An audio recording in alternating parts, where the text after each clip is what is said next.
Welcome to a track by track. We're going to 2017, where the question, sir, is why was released. It's from experimental hard rock band, South African hard rock band, Dustland Express.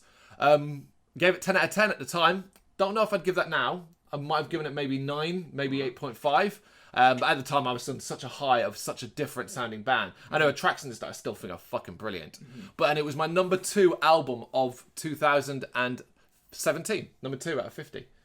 Yeah, I was really banging into it. Yeah, really good, yeah. And I still am banging into it. So I don't want to feel that, you know what I mean? And once again, no, this is a band I've never seen live. I'm not too confident. Will South African? They're not really going to play over here. And if they haven't made much of like a massive thing. No, and they released like a single, I think, a couple of months back that we weren't completely sold on. No. It was too generic. The stuff that we liked from this album wasn't there. Yeah, so it's kind of like, okay, we'll see. We'll see what comes next for them. But we're talking about this album.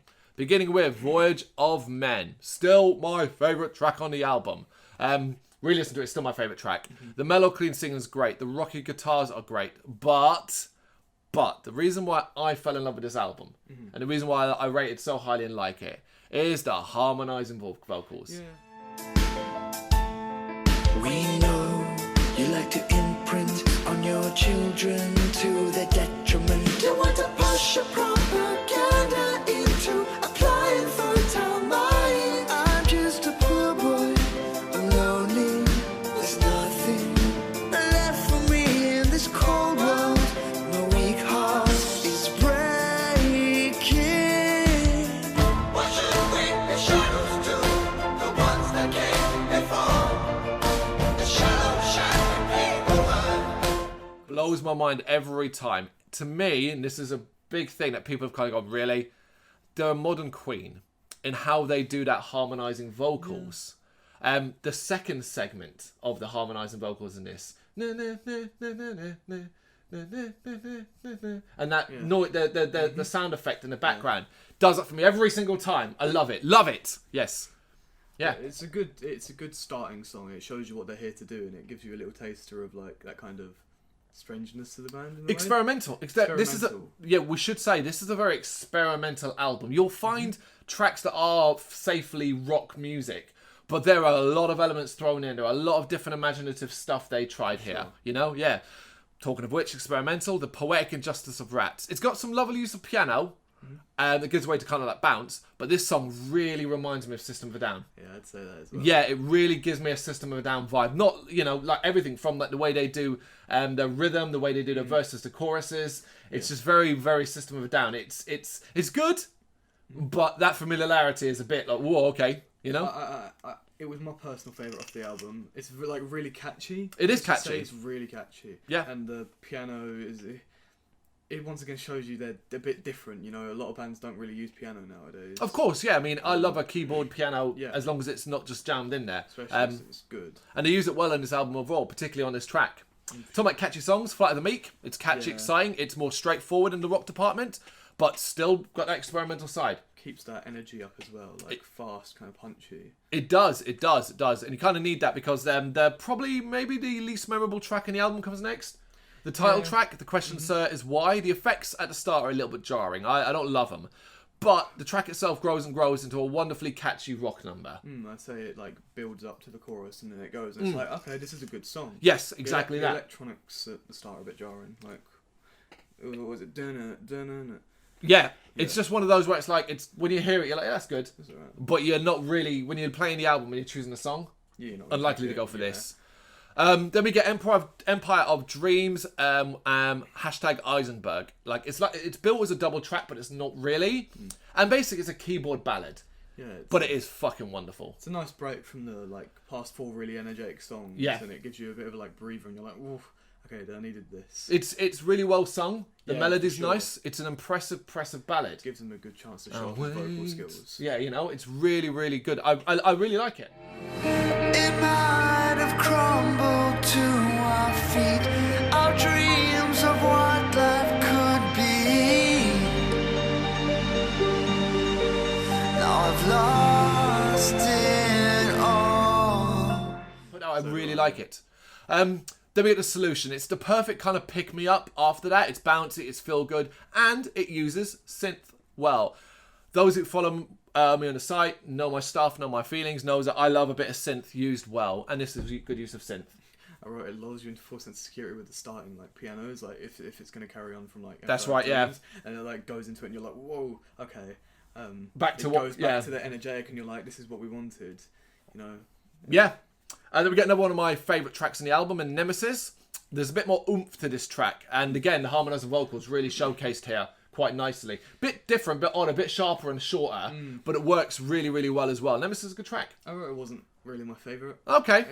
It wasn't. It didn't do much for me. I said it falls a little flat compared to the rest of the album. Fine, I get it. I get it. I get it. But it's weird that we got contrasting views now. I always really liked Nemesis. However, I imagine we're both going to agree on this. Take the Devil for a Spin. What an effort this track is. Sure. Twisted, gothic, fun. The band are clearly having fun with this track, and it works so well. This is...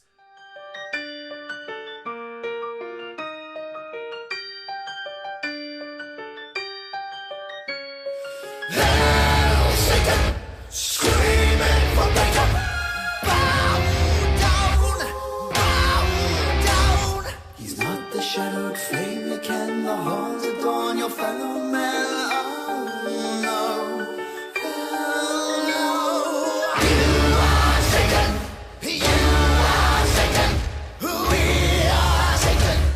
Evil, you are evil, debaucherous and delinquent devil. Evil, you are evil. This might be, if not Voyage of Men, this would be the one I'd play people as a taster. Maybe, yeah. I mean, it once again shows the experimental side of this album. Like, because the entire thing's just one big experiment. Yeah. For a new band, I suppose. What they're trying to find their sound. I just think it was more like, we have these ideas, let's stick it together and see what it turns out. Yeah. You know? Kind of. Yeah. I love that track. Take the Devil for a Spin is a fantastic track. Don't Say Goodbye, Scott. It's really short, mellow, melodic effort. And I say it's perfectly placed because it comes between Take the Devil for a Spin and the final track, Apocalypse. So this short sort of mellow track in between the two is just like a break between two quite large encompassing tracks. Yeah. Make sense? Yeah, that makes sense. Particularly as Apocalypse is a banging ending and it's got a fantastic chorus. Yeah. That Apocalypse. Kind of strange song I wrote. Yeah, it is a strange song. It's like it you can find correlation with this track to what's come before, but again, it's like, yeah, like you kind of want to know, like, be a fly on the wall and when they were writing this and where they were coming up with this shit, you know? I wrote a kind of off-key synth and like, but it goes really well with the vocals. It does, yeah. And a great end to the album, I'd say. I love it. Like, with the big kind of epic. Theatrical almost. Theatrical. Good word. Yeah, it is a theatrical. I mean, overall, you could argue the whole album as a whole. Yeah, sure. Most of it has got this theatrical feel where it almost seems like a stage show soundtrack. Yeah, for sure. You know, like that kind of thing. And Apocalypse would certainly be that. Like, you could almost imagine interpretive dance to Apocalypse. For sure. Like that on a stage, you know? And I think that's fucking wicked way to sort of picture that song. Now I'm picturing it, I can see it. Yeah. Gentlemen, gentlemen, gentlemen, your suits are worn, your skin is torn, your eyes forlorn. So welcome to the apocalypse.